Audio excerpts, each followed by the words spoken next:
All right, hello everybody. This is Zaxter99, and I am excited today to go ahead and build my new gaming PC. Now, my PC that I'm using for YouTube now and playing all the games that I play and everything like that, I originally built this beast way back in 2009, 7 years ago, and it's still running pretty strong now. I did upgrade it once. I started with like 4 gigabytes of memory way back in 2009, which was plenty back then.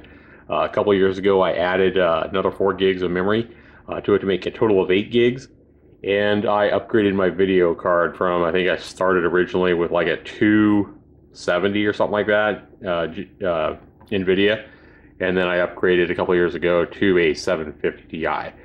So now I'm excited to upgrade because that CPU that I have is old. Over time, I mean, it's lasted 7 years. And for a gaming PC, that's a long time. And so you're probably asking, well, why build your own? Why not just buy one? Well, I repair computers as kind of a side job in my home. And I can't even tell you, how much junk is out there. And people will ask me, like, what brand's the best? What brand of computer is the best? Dell, HP, or, whatever. And the truth is, almost every major brand of computer tower you're going to buy at Best Buy or these wholesale places or Walmart or whatever, almost all these big brands that are already assembled for you, mass produced, they all cut corners. They are so competitive against each other that they make a high-end computer. They even make a high-end computer that costs you $1,000, but inside the computer they are cutting big time corners by giving you a power supply that's a really cheap, no-name power supply that, is really inadequate for what you need.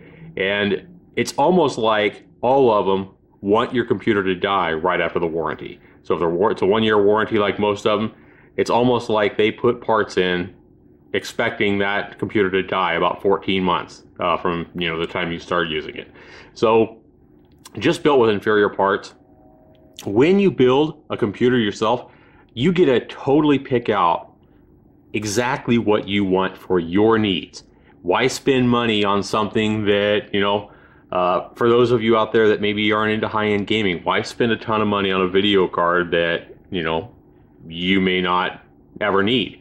For those of you that are big gamers, why spend money on hard drive space or, something else in the computer pre-built that, could actually go to our better video card? So you get to totally pick out, exactly the parts you need. And if you don't know what you're doing, that's fine. There is websites out there like PCPartPicker.com, which I'll have a link to down below, where you can go to the forums, register for free, and you can ask anybody there, tell them what you're building a computer for, what you want to do with it, gaming or whatever, and how much money you have to spend. And there are people out there that I guarantee if you ask them that nicely, probably within an hour, you'll have 1 or 2 people go ahead and select parts for you based on, pretending like if they were building a computer for themselves and they wanted to do what you're wanting it to do and they had the money you have, they'll pick out parts that they would buy and recommend. So PCPartPicker.com is a great resource. You can go to the forums there. You can ask people to help you. And if you kind of have an idea of what you want to build, like, you want a 980 a video card, for example, and you want this, and you want a, i7 processor, whatever it is, you can go there and you can check the prices of parts. You can look at all the different options. You can look at all the different brand names and everything like that for what you want and find the best price at the moment from all the different retailers. You can sort out retailers based, like if you're like me and you only want to buy parts from like either Amazon or Newegg like I did, you can go in and do that. And I have a video on how to use PCPartPicker.com. I'll have the link down to that video as well right down below. So check that out if you need help, but I can't recommend that website more. Even for people that are experienced in buying their own parts or whatever, it's an invaluable resource. I even use that website still after building 25 or 30 computers over the past 10 years. Now, one other thing, guys, I want to tell you, and this is important, if you've never built your own computer before, I know how you feel. I was there too. Back in 2006, I wanted to build my own computer, and I thought it would be cool. I thought it'd be awesome to be able to pick up my own case and build exactly what I wanted. And another advantage of building your own computer is that you can, you don't have to save up. Let's say you want $1,000 computer. You don't have to save up $1,000 right now, which is hard for me. And I know it's hard for a lot of people to save up that kind of money, to buy a computer. Well, the cool thing is when you buy your own parts, you can actually look for good deals. You can kind of figure out what you want, use that website like I said, figure out what you want, and then start off buying some of the parts that aren't going to go down in price real quick first. So for example, when you get $100 or $150 or whatever kind of case you want, you can buy your tower, right? Buy your tower here and wham, okay, I got my tower. I got a good price on it. Now I got a tower, okay? So now you've only spent $100, and then when you get another couple of $100 or whatever, you can buy, your hard drive and things like that, your power supply that you're going to buy. And then I would try to buy the CPU and like the video card, the last thing, because those tend to go down in price over time. So buy your CPU and your video card last, but you can buy things like your hard drive, and if you're going to use like a CD player and a power supply and that kind of thing, motherboard even, you can buy those when you get the money. So here's $150. I'm going to buy this nice motherboard that bam comes in the mail. You got it. So you don't have to save up $1,000 at once. But the thing I really want to stress, when you build a computer, your first computer, I know how you feel. I was there once as well. I was nervous. I was scared. I bought $1,000 worth of parts. It took me 6 months to buy them all and save all the money up to buy them all at once, or not to collect them, just like I talked about. And it took me. I started getting excited around 3 months, and I started finding money. I started like putting off a bill or two or whatever till next month to get the parts I wanted because I was excited. And so I got all the parts I needed, and I was so nervous to build it my first time because the last thing I wanted to do was hook it up wrong and blow up $1,000 worth of parts or whatever. I'm here to tell you, building a computer is very, very easy. It's very rewarding, and it's not nearly as difficult as most people believe it is. You don't have to be a super, brain geek to build your own PC. I remember when I was a kid, I used to put those little toy models together with it, like model cars and model battleships and stuff like that. And you'd have all those little parts, and you'd have to clip them out, and you'd either have to super glue them or they'd snap together or whatever. But even the easy ones, even the snap together, old cars where you snapped all the parts together, those were fun, and they were rewarding when you build a little model to put on your dresser or whatever. Building a computer is about 1/10 as difficult as most of those model cars that I built when I was a kid.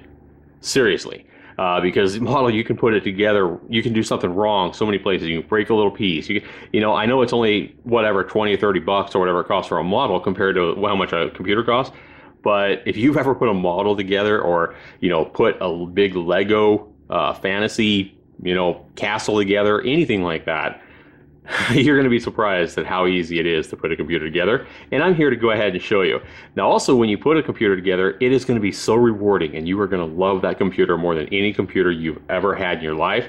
It's so rewarding, and you're going to be so proud of yourself. And if you use like one of my videos or anybody's videos out there to help you out, building your first PC, once you do it, you're going to be like, wow, this is awesome. It's super rewarding, and you're going to want to build another computer. And you're not going to have the money. You're not going to need another computer because the computer you built is going to last you for many, many, many years.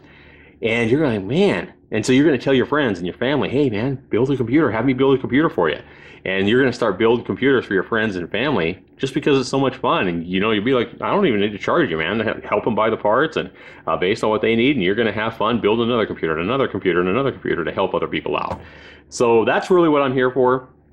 And you have so much assistance nowadays. You have so much help on YouTube and other places to help build your computer. When I built my first computer back in 2006, and they were a little bit trickier to build back then as well, all I had was I think it was a PC Gamer magazine, like 4-page, article on how to build a PC. And I mean, it was only 4 or 5 pages long and had little pictures and steps. And that's what I used, and you guys have so much better help with a video like this. So anyway, let's go ahead and get into it, and let's go over the parts that I bought. First thing I want to go ahead and talk about is this very, very nice case, and this is made by Corsair. And again, this is why it's cool to be able to build your own computer, because you're going to pick out exactly what you want. Now, this is the Vengeance case by Corsair. This is an army green style. And this case has your power switch right here, which I like, and you feel that it feels solid. That's one reason, when you buy a case, you can buy cases for 20 or 30 bucks, but if you're looking to buy one that's going to last, that you want to last you a long time, that maybe you can upgrade the parts in and it might last you 20, 30 years, go with a big name. Go with a big name like Thermaltake or Corsair, or one of the, computer cases that's going to cost you at least 60, 70 bucks in American currency. This one here was 120. I got it on sale for 99 bucks. And, has all your USB ports up here, has a headphone jack up here. This thing is just built really, really solid. You can feel how solid and heavy duty this case is just by looking at it and when you pull it out of the box. Another thing I like about it up here is the handles. So you get two handles up here so you can help carry it.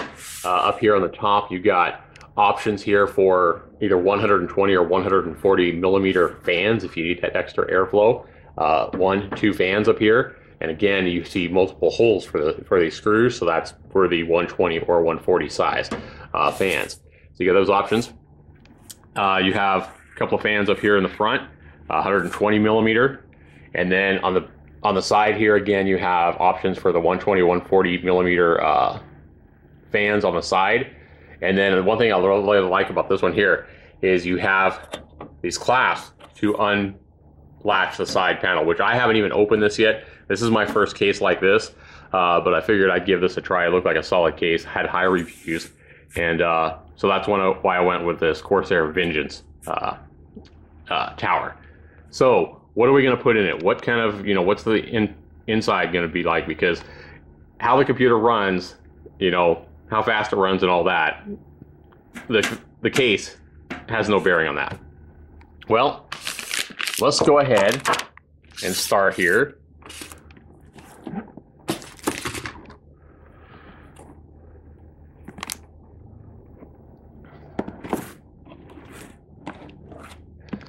Well, let's go ahead and start here with the brains of the computer, and that is always going to come in your CPU. Now, right now you have a couple of different options here for CPU. You can either go with AMD or you can go with Intel, and it's been that way ever since I started building computers 10 years ago.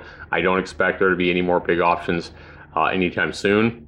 And right now, this goes back and forth. I mean, they've been battling it out over the years. When I first started, AMD was the way to go for value. You get your best bang for your buck with AMD. Now, if you're building a lower end computer, just something to get on Windows and stuff like that, if you're building like a $300 computer or whatever, you want your best bang for your buck, I think AMD is the way to go. But if you're looking for a gaming PC, you're definitely going to get your best bang for your dollar by going with Intel. Right now, this is a Skylake processor by Intel. They have the i3, i5, and i7 processors that you can buy for Skylake, and these are the newest, the baddest CPUs that you can buy, and you can spend a lot of money on one of these. I just went mid-range here. I went with a i5 processor here, and this is the i5 6600 LGA 1151, and this CPU cost me about $250 on Newegg. So all these parts here I bought on Newegg, except for the hard drive and my SSD hard drive. I'll explain those in a minute about those on Amazon. For whatever reason, Amazon had a cheaper price on the hard drives. So that is our CPU. Now, if you're not going for a unlocked CPU that gives you the power to, overclock it, then it's going to come with its own cooling fan that you mount on top of it. However, if you buy one that's unlocked, as this one is, it does not come with a stock fan because it's not going to be efficient enough to cool your CPU enough. So if you're looking to overclock it, which usually I don't do, but if you're looking to overclock it, you'll need to buy your own CPU fan. And so that's what I've done. Okay, and to cool down this overclockable CPU Skylake processor here, to keep it cool, you do need to actually have a fan on top of it, and since it doesn't come with a fan inside the box, you'll need to buy one separately. And for that, I've bought the high-rated Cooler Master Hyper 212 Evo, And this one got really good reviews, came in at a nice price, only about $30, and I believe that had like a $10 rebate as well. So you can see how big this box is compared to my CPU. And typically your CPU fans are going to be a lot bigger than the CPU itself, because the CPU is just only that little thin piece right there, and the CPU itself is not even that big. The CPU itself is only about as big as maybe your fingernail, and the reason there's all this aluminum around it is to actually dispense heat away from the CPU to keep it cool. So CPU is very, very small, but you pay a lot of money for it, and you got to keep it cool so that you don't have overheating problems. And this Cooler Master big time fan here should help us do that. Okay, let's go ahead and talk about the motherboard. Now, the motherboard that I'm using here is Gigabyte. I can't recommend Gigabyte enough for motherboard, for your brand of motherboards. There's a lot of reputable companies out there that make good motherboards, such as EVGA, and EVGA tends to be about, they seem like they want more money for their name on motherboards. I think Gigabyte's as good, if not better, than EVGA for a lot less money. There's a lot of different brands out there, like ASRock that I've used, MCI or MSI I don't recommend. They tend to go a little bit on the cheap end. They're a little bit too cheap for my recommendation, but I recommend Gigabyte for the value and for the quality of motherboards. That's my recommendation if you're buying a motherboard, unless you just find a really good sale on an Asus motherboard or something like that, which is good as well. I would recommend going with Gigabyte. And this is the Z170 XP SLI. Now, I don't know what all these numbers and stuff mean. I just looked at, you know, the different things and what I needed for my Skylake processor, and this looked like a good motherboard to go for. And this motherboard here was about $115 with a mail-in rebate. So we're going to go with that motherboard. To power us all, we're going to go with a graphics card here, and this is an EVGA GeForce GTX 970, and this one does have 4 gigabytes of GDDR5 memory, so really fast memory, 4 gigabytes.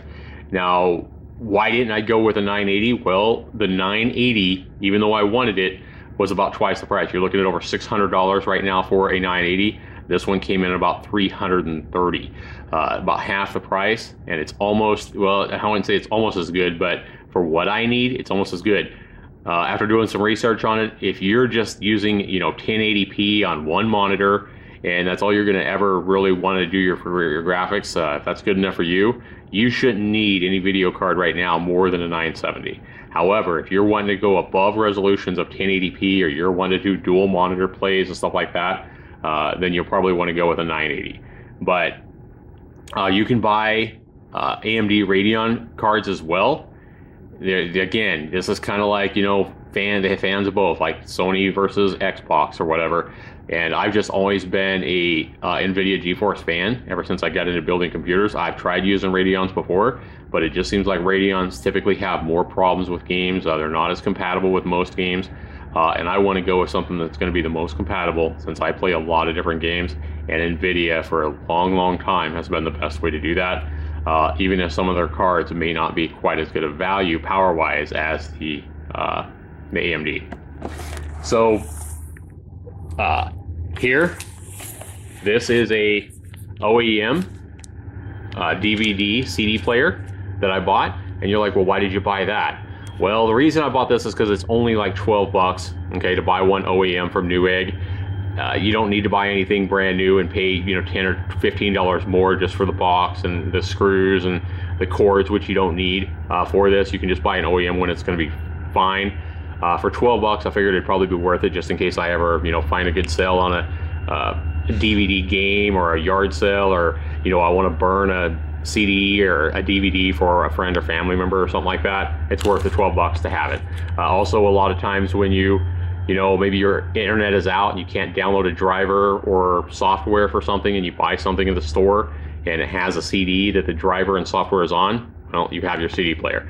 So to me, it's worth the 12 bucks to go ahead and buy these. A lot of people, when they build computers, don't even bother with a CD player or put one in. You know, they just either use USB drives or download everything. But for me, this is the way to go there. So the next thing we have is we have two different hard drives that are going to go into my computer right here. First one is an SSD 850 EVO from Samsung. This SSD, after doing a lot of research, this is the only SSD hard drive. If you want to, SSD hard drive, this is the only one that I would actually recommend is the Samsung 850 EVO. Now you can go the 950, but that's about 5 times faster, but it's a lot more money as well. And you're going to notice such a jump in speed going to an SSD than those old mechanical hard drives that, I would just go with the 850. These are super fast. And the reason I would recommend the Samsung is because of their software. Upgrading it, they're upgrading the firmware, on the hard drive is so much easier with a Samsung EVO because of the Magician technology that comes with it. Yeah, they have I think it's called a Samsung Magician that makes like upgrading the firmware and everything like this a piece of cake. And if you buy other brands of SSDs, that can be a real pain in the butt. And Samsung backs their stuff up really well. They've had a HD TV that I had no problem getting customer support for and having them replace it. 3 years after the warranty expired on my HD TV, this is several years ago, Samsung paid me like 60% of what I paid for it, for that old TV. They had it picked up at their cost, not mine, and they backed up their TV, and they do the same thing for like their hard drives here. If you ever have a problem, which you probably won't because these are quality SSDs, but Samsung's going to take care of you. So that is the SSD. And what I'm going to be using the SSD for here is because they're still very expensive, especially to put lots of data and pictures and stuff like that on. I am going to just be putting my operating system Windows on here on this SSD so that it boots up fast. And maybe if I'm playing like a big game all the time or whatever, and I want it to run really fast, I'll also have room. This is the 250 gigabyte is all it is. But that'll be plenty of room for the operating system and maybe a couple of games. To put everything else on, all my games that, I don't play that much, my pictures, my videos, because I do a lot of video work with YouTube and stuff like that, so I wanted to buy a decent sized hard drive. This is a 3 gig hard drive, and this is a Seagate. Now, I would not recommend Western Digital mechanical drives anymore, and I'll explain exactly why once we go to mounting in this mechanical hard drive. There's a big reason why I would go with Seagate, even pay the extra few dollars to buy a Seagate over a Western Digital. And again, I'll explain that when I put this in, and it'll make more sense. So both of these were about $85. So as you can see, 250 gig, about $85 for the SSD. In fact, I think this is a couple of dollars more. 3 terabytes mechanical drive, around $85. So that's the difference in the cost. This is about basically, this one here is about 12 times higher. Okay, so they're still really expensive compared to the old faithful. So memory to go in our motherboard, you want to make sure that you're buying the right memory for your motherboard, make sure it's going to work. And that's another good thing I like about PC Part Picker. When you actually put all the parts in that you want to buy, it'll tell you if everything's compatible or if you have a mismatch somewhere. So again, check that video out on the website if you've never actually used that website. So here we have G.Skill. This is a special brand, Trident Z, of their memory. This is DDR4, which we get to use when we use the Skylake processors from Intel, and the motherboard we have, and this is 16 gigs. So a package that is 16 gigs, and this is, I believe, 2 modules. Yeah, 2 modules of 8 gigs each. So why did I buy 16 gigs? Well, I want to go ahead and make sure that I have plenty of RAM for the future, and that I don't have to upgrade, my memory next year or the year after just to play, a couple of different games. I'm ready right now, and this memory right here was a nice price. I got it for about $90. Okay, and then to power everything here, I have the EVGA 500 watt power supply, and this EVGA makes nice power supplies. Another good brand is Corsair. Corsair also makes really high-end power supplies, but I went ahead and bought this one because I got a good price on this power supply. It was $50 with a $20 mail-in rebate, making the net cost only $30. So you can't beat that price. And this is not a modular power supply or anything like that, but you know, modular power supplies you can buy, and they're nice because you have all the separate cords, and you only need to use the cords that you need for all your different parts to plug in. And whereas something like this has all the cords that you're not going to use, about probably more than half of them I won't even use, but they're easily tied up and put in your case out of sight. And you know, they're always there if you need them. You don't have cords that maybe you put away somewhere for a modular power supply, you can't find them. They're always right here. And these are going to cost you typically quite a bit less money, especially if you get them on sale, than buying a modular power supply. Nothing against modular power supplies. A lot of people love them, and I love them too. But here I just wanted to save the 30 or 40 bucks that it would have cost me to have a modular power supply. And I still got a good name brand. You definitely want to make sure you get a good name brand. Don't chimp out on your power supply. Go with a good rated, high quality, respected brand like EVGA, Corsair, Thermaltake, or you know, a few others. OCZ makes good power supplies as well. So that is the list of our parts. I want to go ahead and show you guys here that if you look at all the prices here, I come in here at yep, see right there. There's my Evo 250 gigabyte, $87.99, and the 3 terabyte Seagate was actually a couple of dollars less. But anyway, I came up here at $1,187 is what I spent. I get $60 in rebates. My net cost for this computer is $1,127. So, you know, mid-range gaming PC, but it should last me a long time with the parts that I bought. And this is going to be a lot better computer than anything I could buy for the same price at, like, you know, Best Buy or something like that. All right, so what tools am I going to be using for this? Really, the only tool that I should be needing is a Phillips #2 screwdriver, and I have a magnetized screwdriver for that.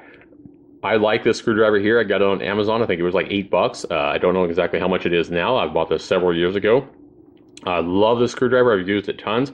It's a magnetized screwdriver, and you're never going to hurt any kind of internal computer parts by using a magnetized screwdriver, so don't worry about that. I know somebody will probably comment and say, never use a magnetized screwdriver, you know, near your motherboard or whatever. Well, they're dead wrong. You're not going to have any problems using a magnetized screwdriver. It makes building it so much easier when you're not having to try to hold every teeny little screw in place. You can just put it right on the tip and it'll stay straight, and you can put it in. I'll have a link where you guys can buy this screwdriver if you want a really good, magnetized Phillips screwdriver. And this one also has, it has the bigger heads inside it as well. So if you need the bigger straight or bigger Phillips, they're in there as well. So great screwdriver, $8. If you want one, I'll give you the link. That'll be down below for the screwdriver. And then the only other thing that, you might want is a grounding strap. Okay. So this is a strap that's going to go around your wrist, and you're going to snap it closed. Okay, this strap is actually going to go around your wrist. It has Velcro around it. And then what you're going to do is this metal part right here is going to go against your skin when you put it on. So you're going to put this snap side out, okay? And then you're going to put it snug against your wrist. And then what you're going to do is you're going to snap on this right here. And then you're going to attach this end right here. Get it with your magnetized screwdriver. You're going to attach this into a ground. Make sure that the ground you're using isn't painted on, but you're going to want to go ahead and ground yourself, and this will actually keep you from shorting out any of these super sensitive electronic parts on your motherboard, especially with electrostatic discharge, which you have in your human body all the time. Now, it does make things a little bit more inconvenient, and you kind of look like a geek. I mean, even a bigger geek than I am by using this thing, but you're going to protect yourself and your computer from electrostatic discharge and, causing a problem with one of those sensitive little resistors or whatever blowing up from electrostatic discharge. Happens all the time. However, you don't really need this as long as you're working on like a tile floor or a wood floor. You have, if you have shoes on with a rubber sole, and you're working on concrete or tile or wood or whatever, where don't have a big chance of getting electrostatic discharge, then you're probably not going to need this, just as long as you're not running your hands through your hair all the time with different stuff. And another way you can make sure that you're neutralizing yourself without having to wear one of these is to just make sure you ground yourself all the time by touching your case, especially inside where there's no paint. Kind of touch yourself, and that will actually ground out any ESD that you may have in your body. So especially when you're working near the motherboard, you're putting different things on the motherboard and stuff like that, You know, just keep touching yourself to ground yourself. And another thing, it's the way you handle like your motherboard and stuff like that that's important. And that's what I'm going to show you when I go to building this computer. But if you want to be safe, then you'll definitely want to buy one of these. These are really cheap. You can buy these for like under $5. So that is that. So that explains all the parts that I've bought. Again, I can't recommend PC Part Builder website enough. Check that out. Check my video about it out down there. And we're going to go ahead and get on with a build of this computer in the next video. And that will be coming up here real soon. I'll have a link to that build video down below as well. So hopefully you guys understand what parts I've built now, and I've explained that in this video. And we'll get on with the build in the next video. This has been Zaxter99. We'll see you in the very next video. Take care, everybody.